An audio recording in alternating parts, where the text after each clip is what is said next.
So we are starting chapter 8 today. So we're almost halfway through. I don't know where I got the idea that there were only 15 chapters. I don't know. But we are starting chapter 8 today. So there we are. Okay, let's do the housekeeping first.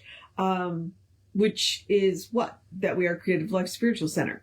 That the website is creativelife.org. The constant contact email, info@creativelife.org. If you email that will put you on an email list. You get one email a week, tells you what's going on for the week of the month. The hot links are hot, and nobody will see your email.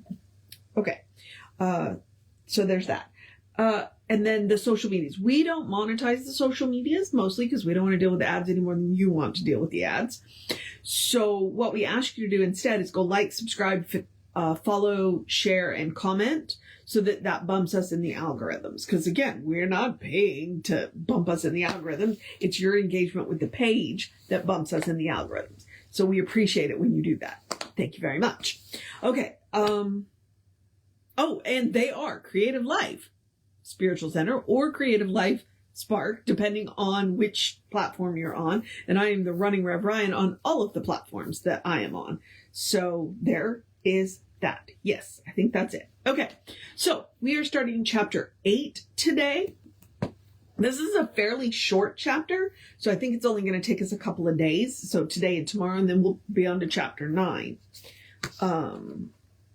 Let's get into it. Okay. All right. So we are going to start off with, as usual, the Wayfarer. O presence, luminous, in radiant light, attired, too bright to see, too lustrous for me to look upon. I shut my eyes, but still thy being penetrates my own. I am in wonderment, celestial one, that thou dost come again and yet again to one of humble life and low estate like me. I do confess no one could be more lifted up, nor yet bowed down than I by his unworthiness. But I have heard how God once sent a messenger and raised a shepherd boy to be a king and turned a humble maid into the mother of a god or avatar. I will not stress my own unworthiness, for thou hast come of thine own will, and I am born again. The presence. Men pray for good, but when it comes, the door is shut by self-abasement or by doubt. They had the faith to ask, but not enough to quite accept the gift. Here one accepts, and his deep wounds are healed. God hears each call, but cannot force your hand to take the gift for which you prayed. Another asks for full supply for daily need, and streams of plenty swirl around his door. And some do pray with hope, but no expectancy, and they do not receive. Ye must believe ye have received. I promise you, ye shall receive. The Wayfarer. Through thee, O friend, I am already raised from hell to closer heaven. By my reckoning, have come thence be above my conscious willing. As eastern skies at early dawn awake in radiant glory from the ghostly night, to paint their beauty on the wooded hills and lift the silvery coverlid of mist along the stream where meadow daisies sleep. Just so, it seems, from upper air there breaks on twilight souls like mine supernatural light that lifts the mists and spreads new life abroad until the common soul is full awake, aware of self at last. In hours like these, O blessed one, the stars bend low as if to draw the twice-born soul into the sphere of their own galaxy, and radiance lend to raise the shadows cast by age-old fears, and light the path for souls as young as mine. But tell me, O illumined one, just why the whole wide world is suddenly transformed, and everything is animate with life. All nature seems awake, and I can see into the heart of things and hear them speak. The presence. Of waking soul, this is the evidence, and that soft glow which breathes from everything is astral light from which all nature springs. The first creative word is light, from which all things are made and molded into form. He who awakens to this light beholds the real behind the things of sight and sense, and with enlightened eyes he apprehends directly, knowing true from false, the right from wrong, the path to take, the friends to choose, the words to speak, and how to heal the sick, turn thoughts to things, create new forms, and move men's hearts to peace and faith in God. The Farer. I see the light, but still I know that I myself am weak of faith and will. Make clear to me the source and substance of this light, and if it dims or wastes away through use. The Presence. Light is, and that is all that can be said, save that it is the primal stuff of which the universe is made. It changes form, but it remains the same. Its radiations, like waters of a river, flow, but flowing still remains a river. Unlike the snow that drifts and banks upon the outer crust, it penetrates, transfusing all around, yet still flows on full brimmed, nor does withhold its sparkling draughts from the thick, thirsty, suckling mouths along the meadowlands, and pours itself into forming falls into the sea below. The Farer. It is too vast for me to comprehend. The Presence. Think not on the vastness of the streams of light. Compare them to a crystal pool, whose waters, fed by springs invisible, sustain the desert isle, and save from death the thirsty caravan. So from within illumined souls eternal truth upsprings. The me is pool. Become aware of me, for thou art that. By constant effort hold thy mind to this, I am. Maintain this truth against the siren call of doubt, against old doctrine shutting out the light by defamation of the soul's divinity. Who comes to self will surely come to me, indwelling, invisible, indivisible, invisible, the highest and the best. If thus you set your mind to realize the me, you shall attain and find at last the answer in yourself. The goal of light is reached when you at length affirm, I know. Because I see it deep within myself. For knowledge is unfoldment from within. The conquest of illusion once achieved removes the film of sense that sullies o'er the inherent truth that lies within the me. In science and invention, or in arts of poetry, of music or religion, the process is the same. To enter in the object and find by sympathy what it is its meaning as a whole. The steps are 4. Prepare by conscious search. Your concept next must incubate. It grows. Ye know not how. Beneath the wing of mother mind by faith. But on a coming day it bursts its shell, and suddenly a sound, a cry.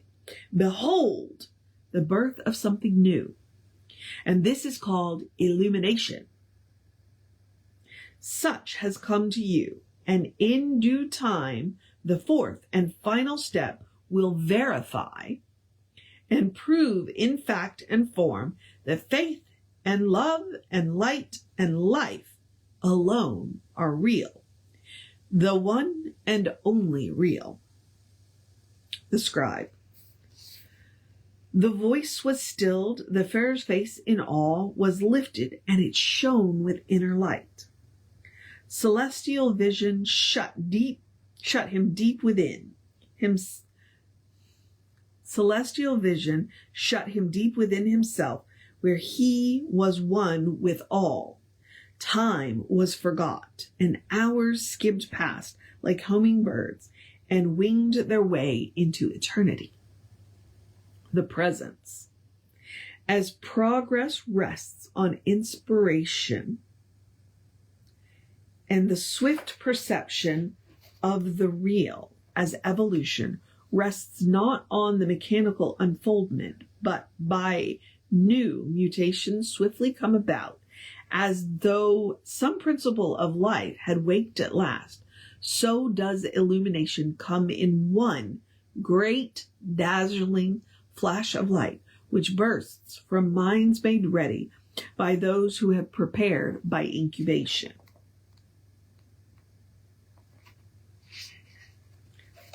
The Fair. Long have I dwelt on this, how often in the watches of the night when stillness spread like mists across the moor, have I in sacred silence brooded on reality until its meaning fell away from me, and I seemed lost upon a sea of nothingness. How then can you declare that incubation holds the key? I might with equal value ask myself this question: who am I? Oh, who am I? Until I lose all consciousness of self and vaguely wonder who it is who asks of whom. The Scribe. He seemed as one distraught, and for a while the presence waited, seeming not in haste, but finally he spoke. The presence. And yet the light even now about to break upon your soul, and you shall see beyond the sight of earth. The Scribe.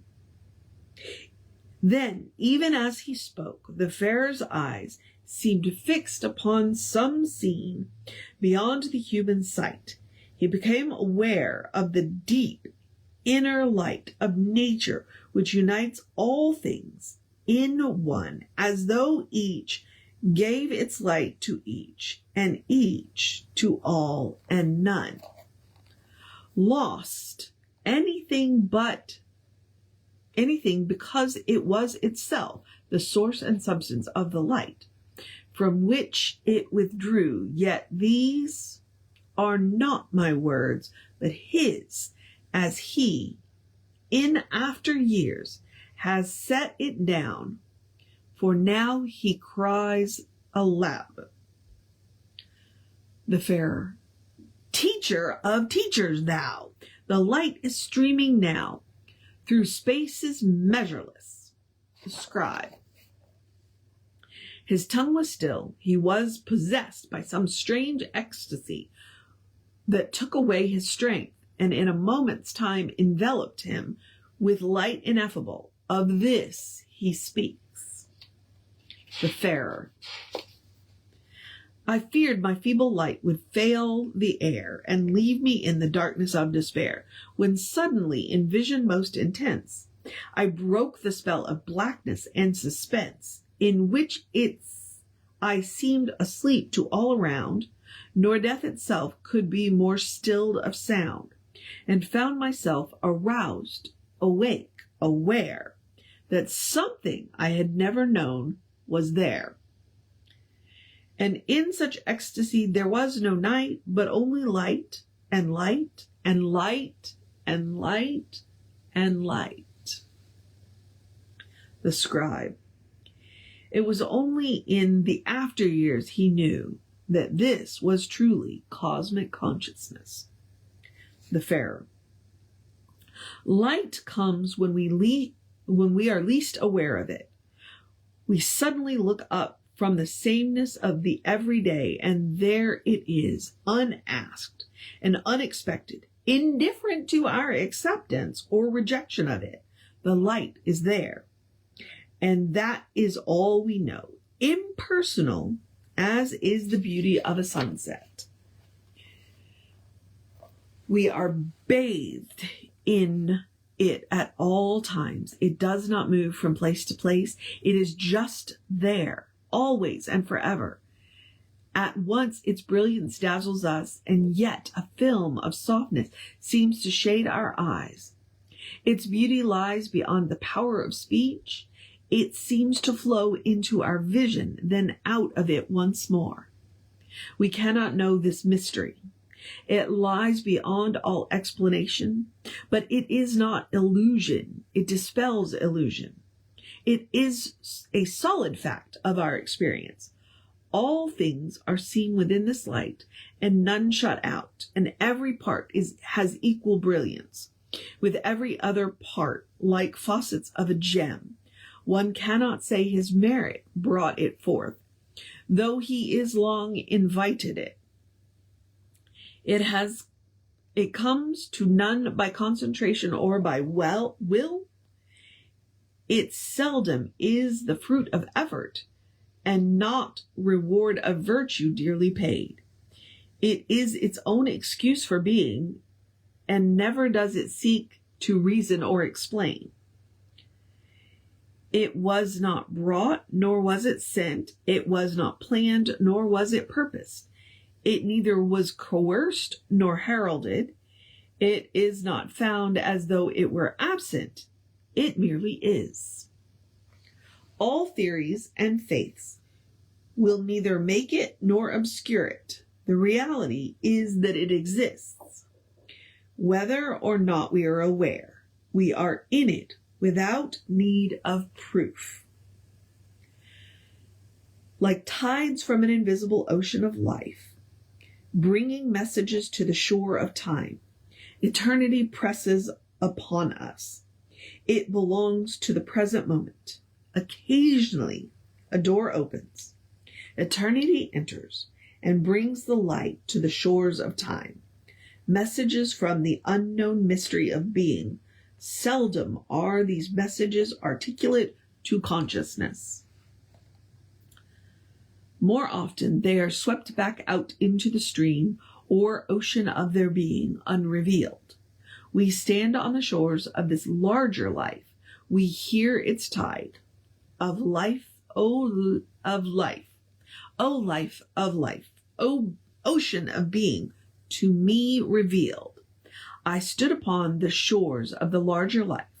I heard its swelling tides.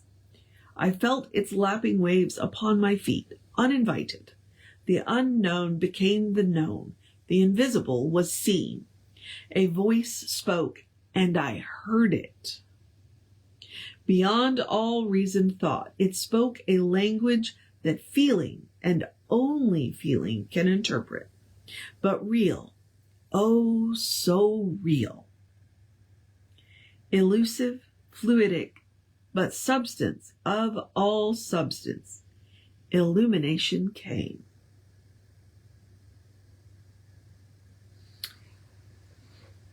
The scribe.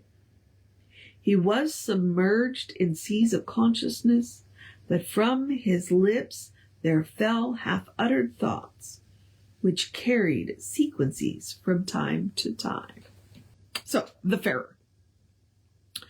We shall never again be the same. We shall never forget. The mark is left upon our being. We have felt its spray, plunged at times into its depths, all doubts dissolved.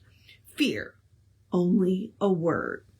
The universe, alive, totality, one cosmic livingness, a whole, no fragments and no parts, but in itself united and continuous, containing variations, endless form, the endless from the infinitesimal to the infinite, from mind of mineral to mind of man, ranges of consciousness unlimited, outsweeping and outstretched without a bound, cohesive, eternal, yet expanding, from specks of dust to systems planetary, from the heart of a bird to the heart of Christ.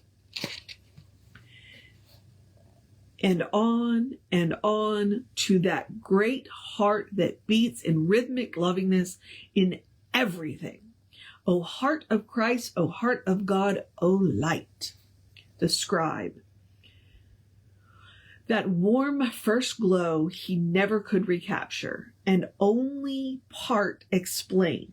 His consciousness had been enveloped so completely that it seemed detached.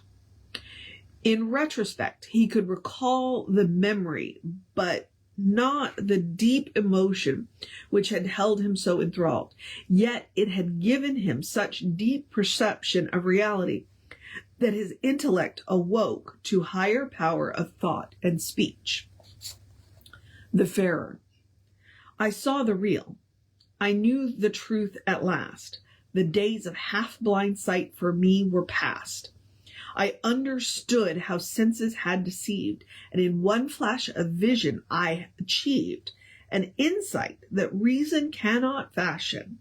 From sense experience and human passion, the world I knew or thought I apprehended, I found conditioned, relative, and ended in unreality. It was made plain that sensuous perception gives no gain to knowledge, but it only verifies our ignorance and proves reality must lie beyond the bounds of what we see. Whatever good there is in life, in hopes, in dreams, in loves, in knowledge of the real, and all the joys to which the heart aspires shall take on body and a soul in life beyond this life. The scribe. No word the present spoke, while the Farer was engaged in mystic contemplation. Yet like halos seen, a something flowed or glowed between. Each seemed by each entranced as one, yet did the present seem more like the sun from which the moon draws light. The presence spoke. The presence. From stone to star, from dust to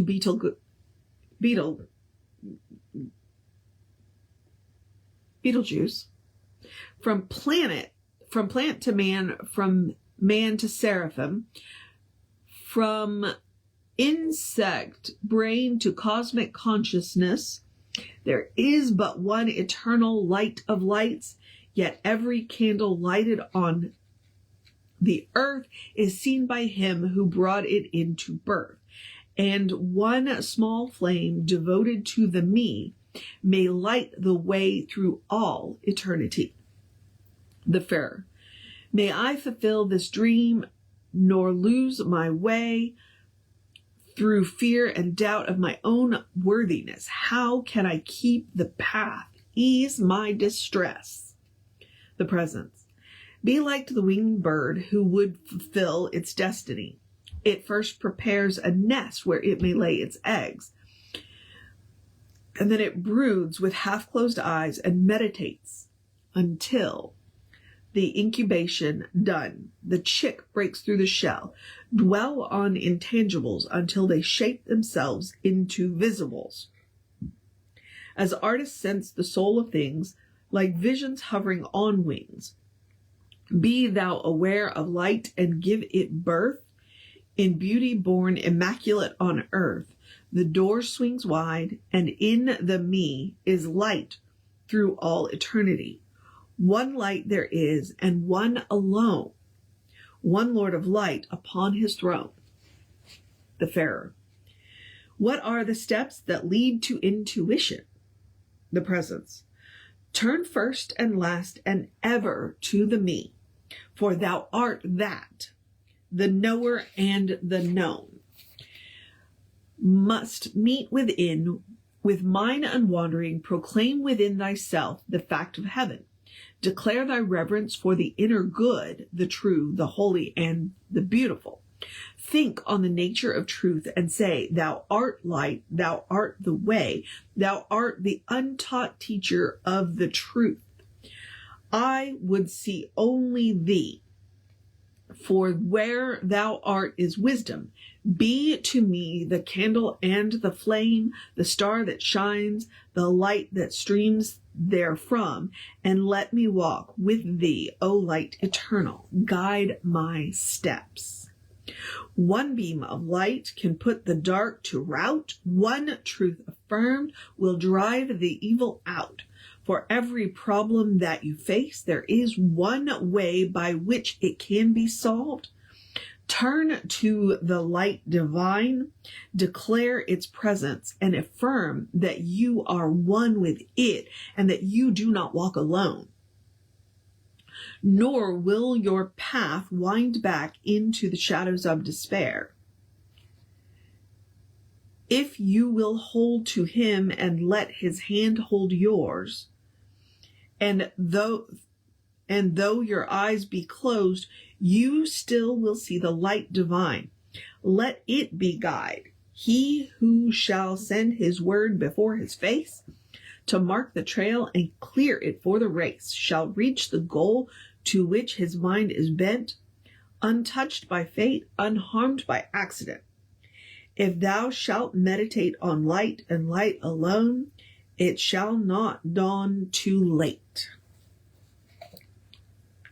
The scribe.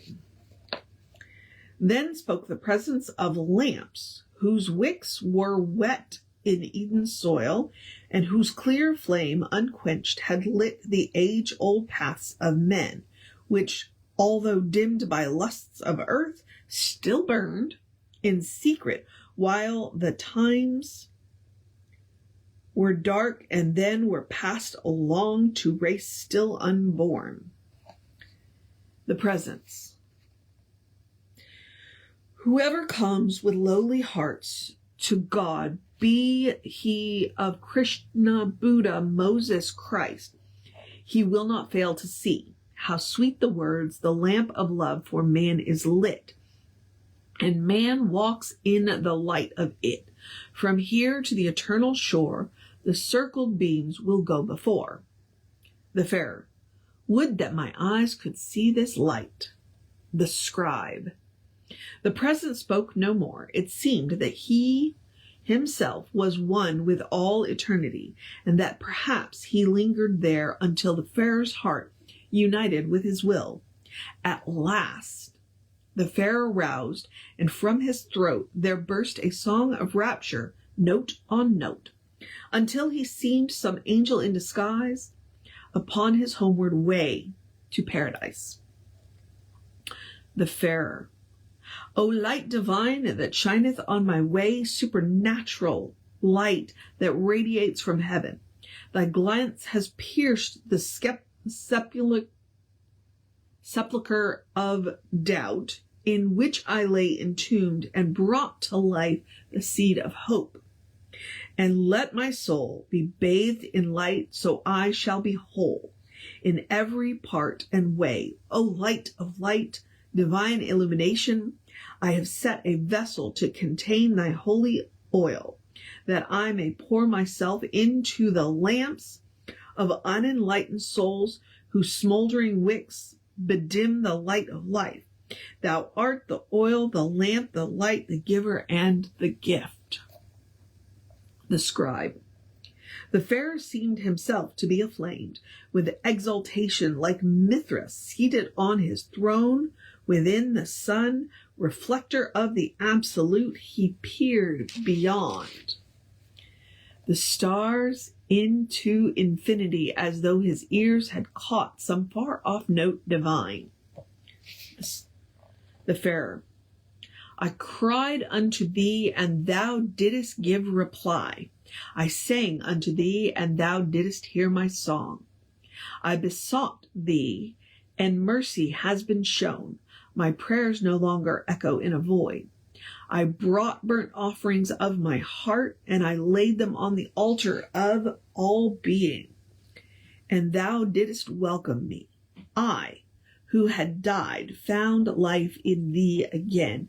O immensity, O fathomless, I have fathomed thee. The shield of thine indifference has been shattered. The cold of coldness of thine isolation has been melted. The armor of thy silence has been pierced. O vastness, O timeless, O infinite, thou hast shown cohesion in thy endless cycles and healed the loneliness of separation. My heart has found its peace. At last I rest in thee in pure inclusion, not in thee as one who stands astride the spheres, too high for mortal thought, remote and unapproachable, not in thee as one who spins the worlds in space and leaves them there in soulless evolution. Nay, but in thee, in perfect union, in separate, in thee alone, O uncreate, O thee, here only is fulfillment found. The scribe. He paused, bemused, in wonderment that he had voiced such words so fraught with mystery. Transformed by awe and suddenly aware, he knew the presence once again was there. The presence. 'Tis this alone can solve the mystery of fate, that men shall find the whole in each, and each the center of the whole. The scribe. Then, to the whole as to a deity, the presence rendered an apostrophe. The presence. Yea, each to the center of the whole must prove to solve the mystery of life and love, in themselves deepened to thy depth, O Creator, in themselves expanded to thy vastness, in themselves encompassing thine immensity, in themselves embracing thine eternity. In a flash of timeless time, the passing fancy of a moment, in themselves the infinite formless, in themselves the uncreated possibility, in themselves the imagery of the uncaught, in themselves the undivided, cohesive, inseparate, in themselves the fusion of time and timeless, in themselves the formless and the formed. For only in themselves shall they find thee, only in themselves shall they find union of the apparent fragments in the whole that certifies the indivisible. Only when aeons have passed through the moment can time be found and eternity encompassed. Only until the vastness comes to a point in the omnipresence of thine infinity can thy center be discovered. Only as the point expands to infinity can thy circumference be found. So shall time and the timeless merge and fuse with the caught and the uncaught, with the created and the uncreated. For only in union is wholeness found. Only in thee can unity be gained.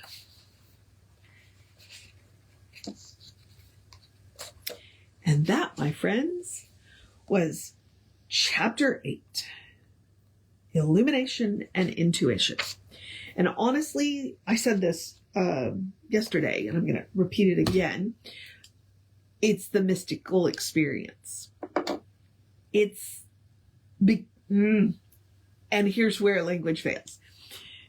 If you've had a mystical experience, there's no way to explain it. It's why frequently people turn to art to explain it. They turn to music, they turn to paint, they turn to creating because the language fails. There's no way to describe the mystic experience. And they got pretty close. Ernest and Fenwick got pretty close to describing the mystic experience. Or at least what it's like to have it. Because explaining the experience, you just sound crazy. Which is kind of cool, because when you try and describe it, people who've had mystical experiences understand, and people who haven't had mystical experiences think you're crazy.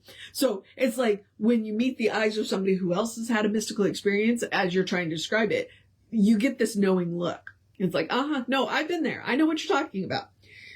There's no way to put it in words. And they're right. It's really hard to recapture like the fullness of a mystical experience. But the amazing thing about the mystical experience is it lingers. It lingers in the corners. So in those moments when you need a reminder, like a little bit of it comes rushing out and kind of fills your being. And then you're like, oh, no. I remember this. I remember the shadow of the feeling. And I can get there again. And then you're reminded you can do it again. You can have that mystical experience. Because once you've been there once, you've made a path. And the more often you go, the more well-worn your path is, which is why we talk about regular spiritual practice. You create that well-worn path. So in those moments when you're caught up in the noise of the world, you know what to do. You know what to do. It's like second nature. Oh, I've practiced for this. I have muscle memory for this. I have spiritual muscle memory for this. I know what to do. I know what to do. I know how to get there. I know how to get to that feeling. I know how to get to the oneness. That's the beauty of the mystic experience. Because it lingers in the corners. All right. I'm now going to encourage you to have a great day, a wondrous day, a fantastic day, a magical day, an enchanted day, a wonderful day, an awesome day, an amazing day, a Friday, a take care of business day, a let's wrap this week up strong day, a drink plenty of water day, a drink plenty of water day, and encourage your spiritual development day. I don't know where that one was going. A cuddle your fur babies day. A tell somebody you love them day. A good day. And if that's too much pressure, simply have a day. You are enough, just as you are. You are a beloved expression of the divine. You are a brilliant light, divine spark, spirit in motion, God in action, a beautiful masterpiece, and a work in progress at the same time at your own pace. And as Reverend Jesse likes to call us, you are a godling. All right, beloveds. Reverend David should be on around 5 p.m. with you tomorrow. I'll be back. I get to go to the park tomorrow, so I'm kind of excited about that. I'm always excited to go to the park. But we will start chapter 9, which is Praise and Thanksgiving, tomorrow around 9. All right, beloveds, take care of yourself. Know that you are loved. And I will see you next time.